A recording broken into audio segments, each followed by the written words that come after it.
say don't limit that value creation just to the price of your service or to the cost of it. Give a little bit extra. Go the extra mile. Be willing to share. Be a go-giver. Be willing to put that out there and really meet the client's needs and put that before cost within reason. Welcome to the Bulletproof Cashflow podcast. Let's get into the show. Hey everyone, this is Augustino. Marketing yourself to potential investors takes a high degree of forethought. Positioning, tone, and content are critical factors that determine the success of landing investors for your real estate deals. Well, today's guest understands how to differentiate using the right content and merging with a complete digital marketing strategy to help both new and mature companies get in front of their clients. The one thing he iterates time and time again is to generate value in the content you create. And he's backing this up. Today, he is the CEO of Creative Real Estate Copy. As a company's creative director, he and his team use their extensive experience and education in marketing, real estate, and strategic planning to reshape commercial real estate industry by arming investors with what they need to build success. Now, with all that, I'd like to welcome Kirky Galt to the show. Kirky, thanks for coming on, bud. Certainly. Thank you. Hi, Agostino. It's going to be awesome, man. It's going to be great. So if you like what Kirk has to say, you can reach him via his contact page at creativerealestatecopy.com. And if you like our content, please don't forget to leave a comment and rate the show. Finally, if you text the word freedom to 202-410-4202, you'll get our free ebook, The Bulletproof Guide to Finding a Broker. Okay, Kirky, go ahead and tell the listeners a little bit more about your background and how you got your start in the media space. Sure. Well, I got started marketing back in 2000. I was one of the first users of AdWords when that came out. So I got started focusing on search engine marketing with online retailers and such. And then in the mid 2000s, I got into real estate, got married, and my wife was a notary. So I helped her market her services and started to learn a little bit more at the real estate space. And then I got my real estate license in 2007, kind of right before the cusp, right before the market crashed. And then rode along with that for a couple of years in the distress space. So worked at REOs and short sale listings. Did a lot of direct marketing and found a lot of success there with direct marketing via at the time primarily direct marketing letters, long form content. Worked extremely well. Got lots of listings that way. And then after a few years, at that point, I already had my associate's degree, and I decided it was time for me to up my game. And I went back and got my bachelor's degree in small business management and entrepreneurship, and then got a master's degree in business administration. And then I went back for a second bachelor's in real estate because that was really my focus and where I wanted to develop my value proposition. And I worked real estate during that time. Then also found that marketing and writing is really my passion and my core competency. So I really doubled down on that direction. And since 2016, we've been focusing primarily on marketing. And we do a Nice. little bit of investment on our own, and we consult with clients and helping them get their marketing going and helping them develop their businesses. Nice. So for those of the people that are listening out there, why market yourself? Like why even do it? Like why is that even a thing for you to really feel that it's important enough to really Mhm. focus a lot of time and energy around that very thing? Why is that? Well, that's the only way to get the message out. I think sales and marketing are fundamental to business. I mean, you really can't separate the two. Only way anybody's gonna know about you or what you're doing or why it's value or why it's a benefit to them is through your marketing. And you have to market yourself. Everything is sales. I'm sure there's some guru that has that quote. Sales is everything, and it's really true. And it's something we found that I don't think it's irrespective of industry. Any industry, you have to market yourself and you have to express your value proposition. And to the point, you got to generate value. Yeah, no, I totally agree. I mean, one of the things that I do is whenever I'm reaching out to investors, I tell them a little bit about me, my track record, what I do, and Mhm. then that's basically selling. Even when you meet a potential mate, it's Mhm. selling. You're selling yourself to another person, right? It's all sales. So Mhm. yeah, sales really is everything. Now, Mhm. how does sales in the terms of like say raising capital, raising money, how is that different than some of the other copies that you might write for other types of projects? Mhm. Well, for business to business and for speaking to accredited investors specifically, it's really about credibility. It's about generating value, projecting your knowledge, and building that relationship with the industry and the audience and the journalists that participated, the trade publications. Um, that's really the way that we're going to connect with them and let them know what we're doing, the projects we're working on, why they're a safe bet. So, in that category of marketing, some of the important things are that it needs to have a very professional tone, and that's something overall that is in our style is that we don't do salesy.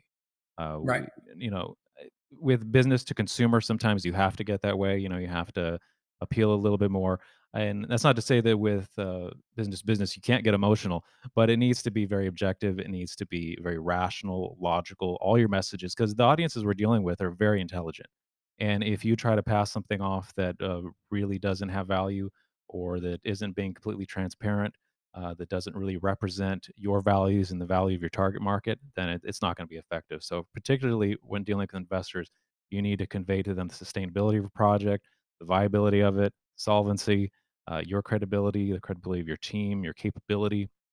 You have to project all those things in a very, I would say, almost serious, and it can be personal, but it really needs to convey that value clearly without a lot of fluff. That's Essentially, right. Yeah. Well, it's funny because there's a saying I heard some time ago. People love to buy stuff, but they don't want to be sold to.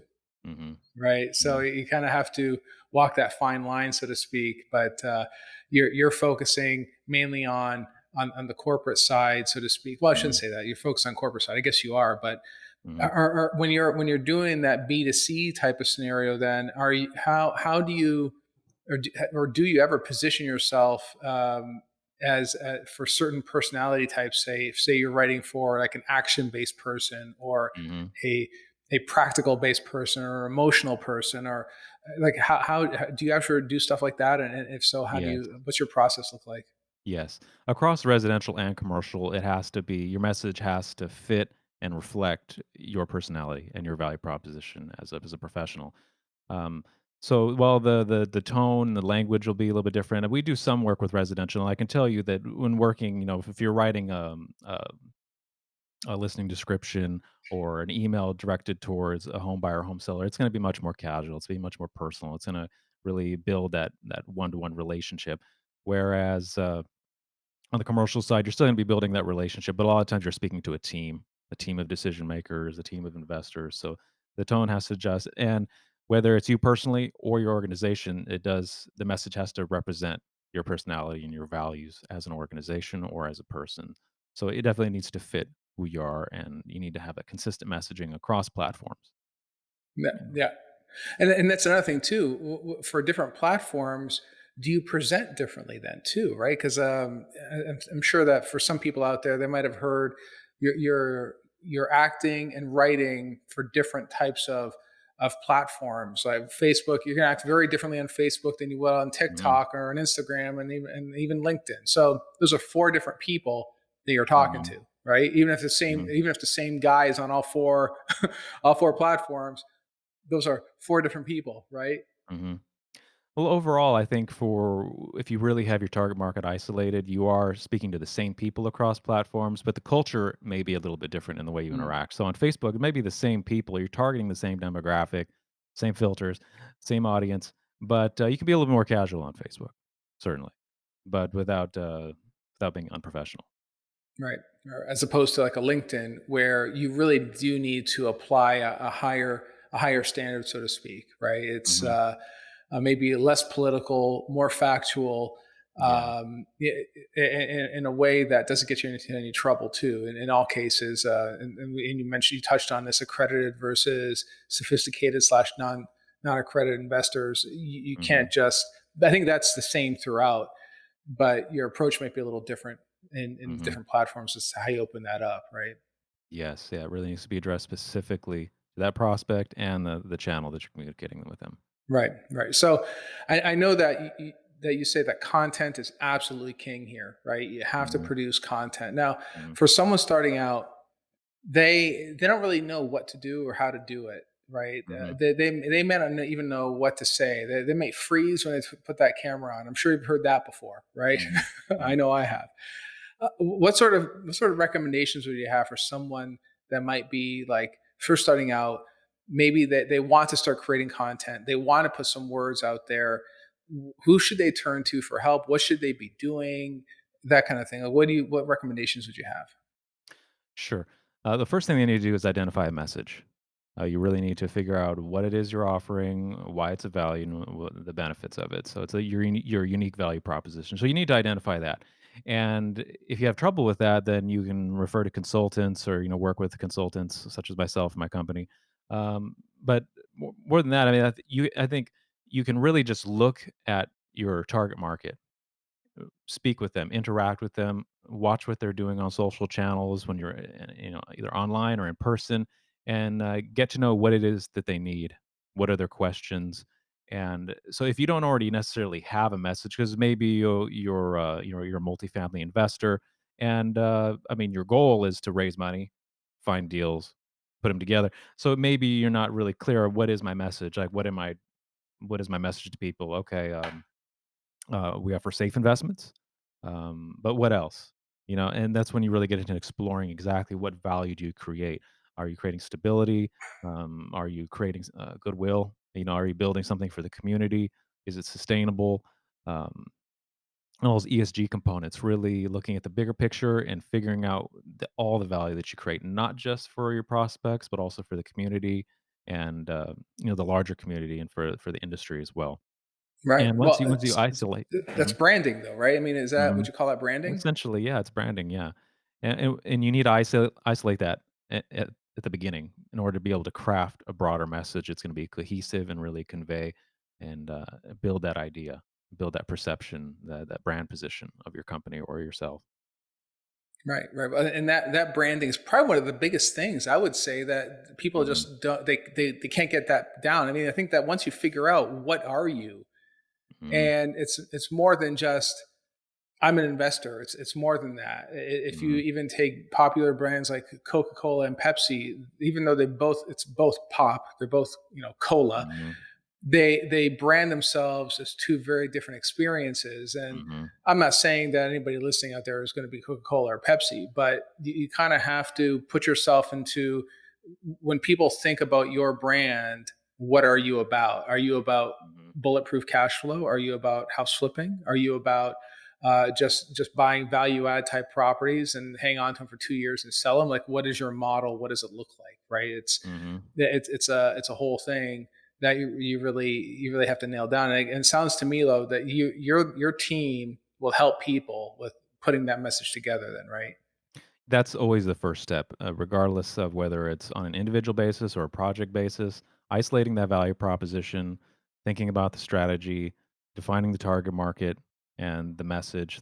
That's always the first step, regardless of what type of content you're going to create. And that's just the first step in marketing, Yeah, is yeah. defining that message.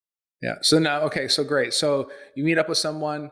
They come up to you and they say, you know what? I know what I'm about. I'm about I'm a multifamily guy, and I do some development as well. So without getting in too deep in the weeds, that's what we got. Mhm. What's step two?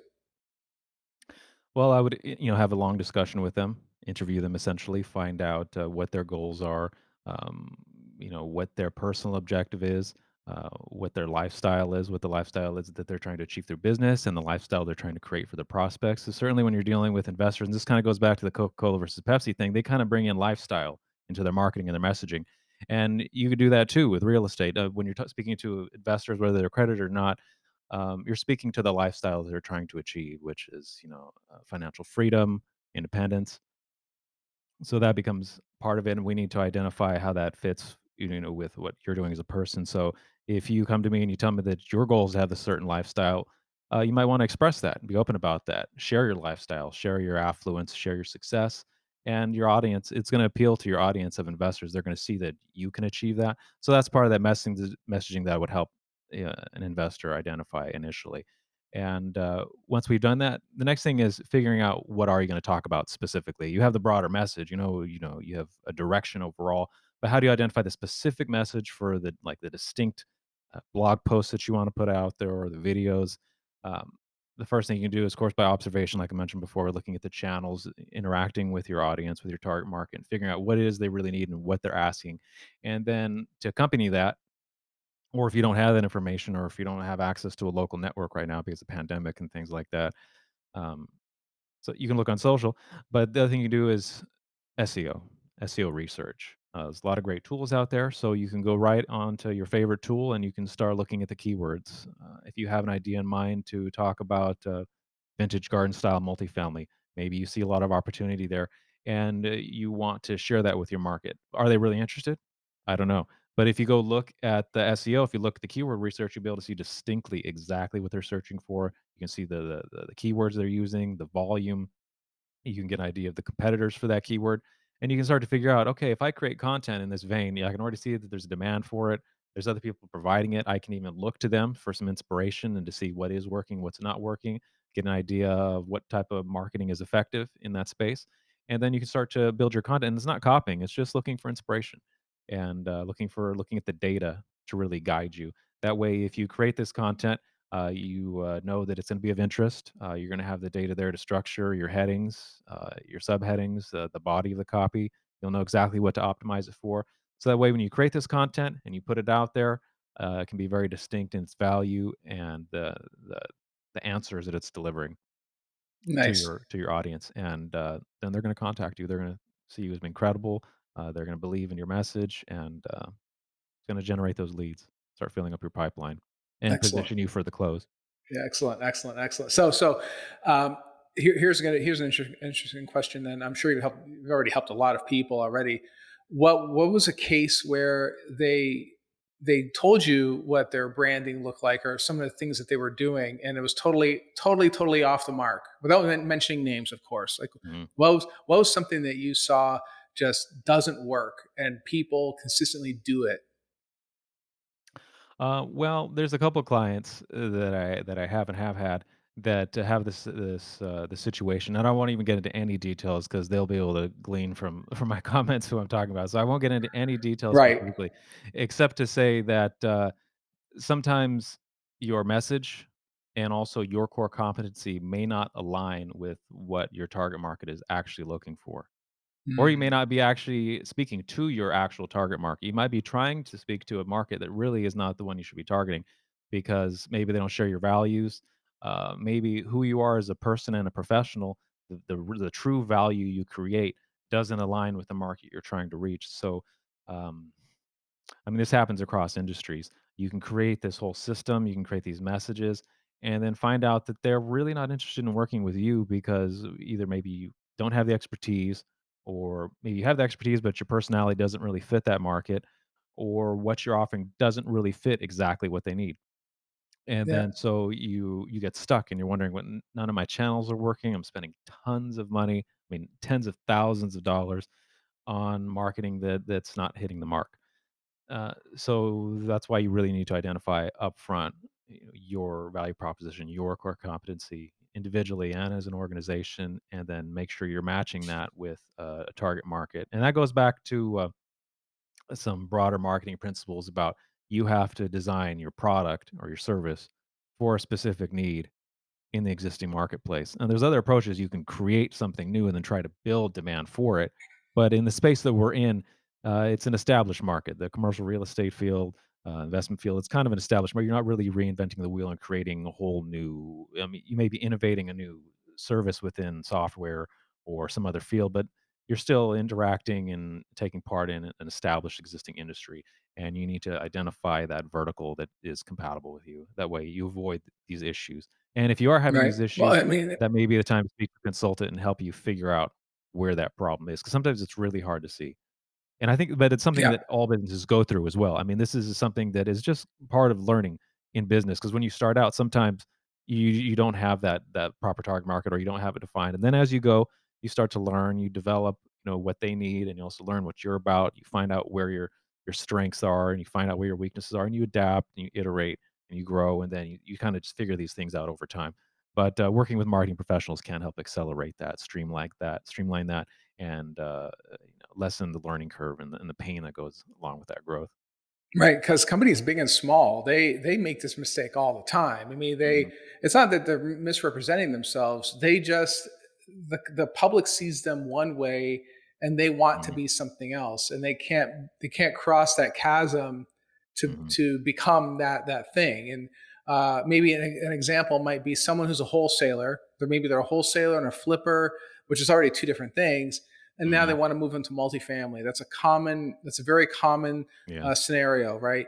But they have no experience in multifamily. They don't dress the part of a multifamily investor. They don't sound like a multifamily investor. So, but yet they're Mhm. trying to raise capital like a multifamily investor, and Mhm. that could really cause a lot of problems for them to actually get that money in the door, or at least get a soft commitment anyway. Get a Mhm. a preemptive commitment from somebody saying that they will invest in you. Mhm. And if you don't nail that down, you don't get that help, you're never going to know. You're going to be floating out there for years. You're going to give up and then just go back to what you're doing before. I think that's probably one of the Mhm. biggest dangers, right? Mhm. That happens a lot. A lot of investors get very frustrated trying to make that shift, trying to make that transition to the next level of the game, trying to become more professional because sometimes you don't have that insight of how even to approach that, how to do that, what messaging is gonna be effective.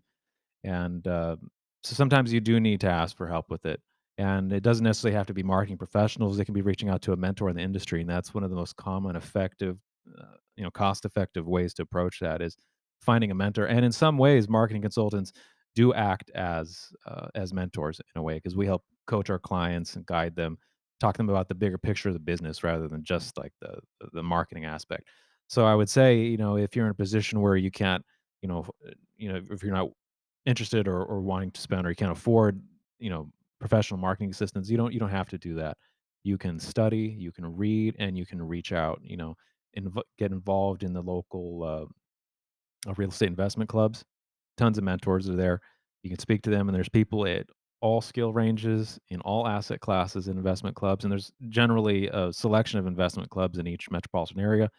So there's access there, and a lot of them are doing online, events now, so, certainly you can reach out, and you don't have to do this in person, you don't have to go meet with a mentor somewhere or have lunch or anything like that anymore.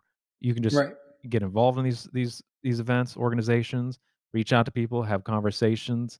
One of my first mentors that I dealt with, um I don't think I ever met him. I saw him once at a real estate investment club, and then I reached out directly to him, and then had, a fairly long-term, online relationship and asked tons of questions, and you'll find that people are very willing to help. People are very willing to offer their insight and their advice.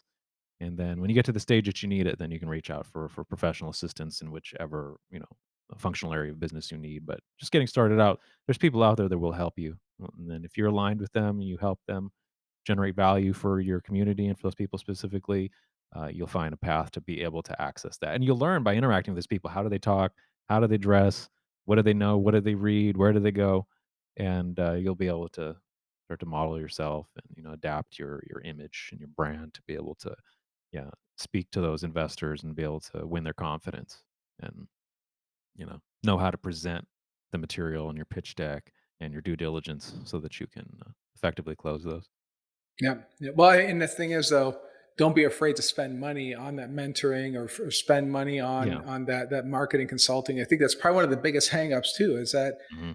many people are just afraid to spend the 10, 15, 20,000 or whatever it might be on a good quality mentor that'll tell you Mhm. exactly what's on their mind, and not try to upsell you on some other stuff. There's a very different, there are those programs out there that'll do that, right? To try to upsell you once they get you into the ecosystem. Mhm. And I'm not a real big fan of those ones, honestly. But I'm just a really big fan of just getting people to just helping them out, basically, right? And just the same way Mhm. you do, and being completely honest with them as to what they need to be successful. I think that's probably one of the, it's like you said, it's one of those things that you get that communication flow going. Who Mhm. knows? Maybe you go down the road 6 months from now, and it's like, you know what? You're just not cut out for it. You don't want to do it. Fine. you know, Mhm. at least you accelerate that, right? That's Mhm. what paying for it does. And I think when you pay for it too, you bought into it. So there's a higher chance of success if Mhm. when you do pay for something, as opposed to just trying to get it for free, or Mhm. cruise the internet blindly to try to do some of the stuff that you guys are teaching and coaching people on, right? I mean, some of the stuff's online, it's out Mhm. there, but if it's not presented properly, if you don't have that coach behind you really telling you what to do and how to present yourself, it's not gonna be successful, right? Mhm. Yeah, sometimes you need that help, and you can't be afraid to spend money on it, and that's just in marketing in general. And I would, kind of group coaching into marketing in a sense because they're helping you develop those skills and developing your brand position as a person and organization. So it does fall into that. And to your point, yeah, I think that we can't be afraid to spend money on marketing. It's absolutely critical, and that's one of the number one challenges, setbacks I see is that you might be willing to spend 5,000 or 10,000 on a postcard mailing, but if it's not hitting the markets, it's money down the drain. I mean, if it's not Right. speaking to that audience in effective language, and if it doesn't have an effective call to action, if it's not presented well, and if the rest of your funnel isn't set up to deal with those leads or to convert them, it's gonna be money wasted. So, even if you have the nerve to spend 5 or 10,000, you need to seek the insight, whether free or paid, to make sure that those campaigns are effective. Yeah. And, so overall, yeah, you gotta spend money on marketing, and you can't cut on that. I've seen that during the pandemic as some people cut back. Wrong choice. At any time, you should double down actually during a crisis because this is when these opportunities are emerging. There's so many acquisition opportunities. There's strong excuse me, availability of capital that, if you put the money in right now, and this is the time when portfolios are built, and you need that marketing behind to get your message out there so that you can bring together the opportunity and the capital.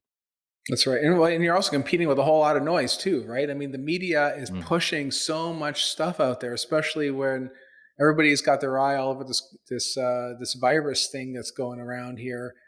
They know that money follows attention, right? So you're sitting there trying to talk to investors. Meanwhile, you know what the investors are looking at? They're looking at the various news channels. They're on social media. They're getting caught up in the echo chamber of why something is the way it is. I mean, it's a lot of competition out there. So mhm, you really have to, just like you said, double down on the marketing side of things. And just it's mhm, funny because I heard about that same stat too, where people just start cutting marketing as the first thing in a downturn. And you're absolutely right. They ought to be turning it up, not turning it down. mhm, And conceivably it's sometimes even less expensive depending on where in the market cycle it is and what type of market cycle it is too. Right? It's that that's very key. Now, shifting gears here, one of the other things that you guys also really coach people on is on the content development side of things, right? And well, I shouldn't say content development, more like digital services, right? Where you take that mhm, content and put it on a website or even on some of the social media type of pages. So, what, mhm, what sort of things do you guys do, and how does it vary? How is it different than your common run of the mill type of just regular sales lead type of website? mhm. Well, I think, part of our value proposition is the integrative process, and that's something that we borrow and are inspired from sustainable design. And that's something we're involved in. I'm a lead AP, and so we believe in that integrative process. That means you're bringing together, of course, your message at the beginning. Looking at developing a strategy, bringing in all the members of your team, um, soliciting, asking for the help that you need to be able to develop that, and then putting together a strategy that it will allow you to target short term and long-term lead generation. Because if you just come in, inbound strategy is the hot thing, and that really is what's effective, and that really is the core of a modern marketing strategy that's really gonna be effective. But the thing is, that's gonna take a while to develop. It's gonna take you a while to develop a stream of content, to build a voice, to build a consistent message. It's gonna take, 3 months, 6 months, and it's gonna take a little while to really generate a consistent lead flow from that. So if you just start out with that, you're gonna get stuck. You're gonna run out of money, you're gonna get discouraged. You might be producing great content, getting great engagement, but it takes a little while for the increasing returns to occur, for it to take hold in your marketplace, in your industry, your niche. So you need multiple strategies. You need that inbound, but then you also need PR, and you need search, and you need social. Depending on the industry, depending on who you're targeting, there you may focus more or less on one of those aspects, but you need all of them. There's very few instances where you wouldn't need to invest in search marketing. Maybe it's not critical, but if you do it, it's going to help you generate those short-term leads. So if you develop a plan that incorporates search, social, PR, and inbound content, you're going to be able to generate leads within 30 to 60 days. You can quickly implement an AdWords or a Google Ads campaign. You can issue a press release. You can do all this in the first month. You can set up your social channels, start sharing some quick videos, professional memes. Uh, share curated content, influencer. You can reshare influencer posts and start to build that message right away, and start to get your brand and your identity in front of people. And then over time, as you continue your PR strategy, as you continue your inbound content development, doing contributor articles, developing your blog, then you start to develop that stable long term flow between the short and the long term strategies, where you're consistently generating leads, filling your pipeline, and carrying forward, building, growing. N- Nice. Now your team is handling all that. I mean, I'm in the social media space too, and it's hard. I mean, it's hard even Hmm. with the team that we have to keep an eye on everything. Hmm. But it sounds to me like your team would handle the whole thing soup to nuts, right? Yes. And we have the expertise and the personnel to where we can do that efficiently. If an organization is attempting to handle all these tasks and specialties, functional aspects, they're going to have a team. I don't know, 6, 7, 8 people at a minimum, and that's going to cost, I don't know, 500,000 a year, 600,000 a year. Whereas for a much lower overall cost, you can hire a full service agency, which is niche specific, because we're specific to commercial, which includes multifamily, and we can provide all those services with greater, more efficient, faster execution than you would be able to by hiring separate contractors, which is going to drive up the cost, or hiring people, which is going to drive up your personnel costs. It takes a lot of time to develop that team, and that's something that we do help clients with on a consulting side, is helping them develop the in-house team to handle specific aspects and grow that over time, so they can, in time, be maybe less reliant or have less need for a full service agency. But for early stage, middle stage growth, startups, and even for more established firms that just don't want to deal with that overhead and prefer a more streamlined operation, and that want to leverage the expertise of a company and organization that's already been doing this type of marketing for a while, that knows these prospect groups, knows the language, knows the type of content that works. It saves you a lot of time in that learning curve. Your cost per conversion goes down quicker. You generate those increasing returns with decreasing, amounts of capital outlay, and you develop those synergies more quickly. Nice. Well, and I think that is absolutely key though too. I think that's probably one of the biggest aspects I see again with some of these folks out there, is that they don't know where to begin and they just get overwhelmed. Mhm. But if you can go to just one agency, start that discussion, and then have them really guide you, uh, and really help not only develop the content but also get it out there. I mean, obviously it takes money to put all that together, Mhm. but I think the returns you're going to get are from that investment is going to be huge. It's going to be Mhm. huge. Yeah, absolutely, absolutely. It really Yeah, will. It will be advantageous, and I encourage people to speak to a variety of agencies, a variety of different uh, types of professionals uh, that are skilled in different aspects of it, and gather their advice, gather their insights, and then see whether you want to work with separate teams for various aspects. Because depending on your organization and the team you already have, that may be more appropriate. And you want to find somebody that aligns with your organizational values, that can deliver the type of message that you want to put out there, and then has the language and the style that fits with your organization. Because that's really important. I mean, if you have a really distinct idea of what you want to say and how you want to say it, you might have to find the right person for that. It depends. Different clients, different companies are more or less flexible on that, and so it's important to really explore your options, talk to several people at least, and really get an idea of different approaches, different methodologies, and get an idea of the range of costs too. That way, you're informed as you go in and make that decision, and you yeah, can find the best ROI. yeah. Well, it's like anything else. You're going to be probably working with this person or group for some period of time. The last thing you want to do is, if there's friction between you and that other person, the last thing you want to do is carry that on for months. Hmm. You don't want to do Yeah. that. It's just bad. Mhm. All right. So, Kirky, if there is one piece of bulletproof advice that you would have for someone listening, what would you tell them? Create value. And that's in everything you do. And that's for it's true in your content, but it's also true in the service itself. It needs to generate a lot of value. And I would say don't limit that value creation just to the price of your service or to the cost of it.